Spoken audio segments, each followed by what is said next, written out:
English premier লিগে খেলা হামজা চৌধুরীকে অনুসরণ করে এবার বাংলাদেশের হয়ে খেলার আগ্রহ দেখালেন আরেক ইংলিশ ক্লাব ফুটবলার। নামটা কিউবা মিশেল। সান্ডারল্যান্ড অনূর্ধ্ব-21 দলে ফরওয়ার্ড পজিশনে খেলা কিউবা এখন বাংলাদেশের জার্সি গায়ে চাপাতে চান। মায়ের সূত্রে বাংলাদেশি এই ফুটবলারের বাবা জামাইকান হলেও এখন তার মনে বিরাজ করছে লাল সবুজের টান। বাফুফের সিনিয়র সহসভাপতি ইমরুল হাসান নিশ্চিত করেছেন কিউবার সঙ্গে ইতিমধ্যেই যোগাযোগ সম্পন্ন হয়েছে।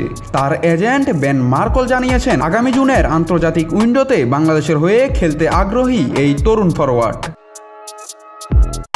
গোলখরায় ভোগা বাংলাদেশ দলের সামনে কিউবা হতে পারেন আশার আলো। বয়সে তরুণ, পজিশনে ফরওয়ার্ড, সব মিলিয়ে ভবিষ্যতের পরিকল্পনায় গুরুত্বপূর্ণ হতে পারেন কিউবা। ইংল্যান্ডের জাতীয় দলের হয়ে না খেলায় জটিলতা কম, তাই এখন প্রয়োজন শুধু বাংলাদেশের পাসপোর্ট ও ইংল্যান্ডের অনাপত্তিপত্র।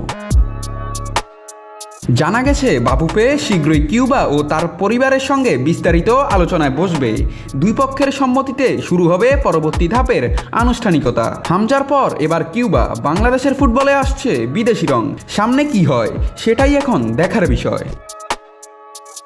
নাত রাহুল, নিউজ না স্পোর্টস।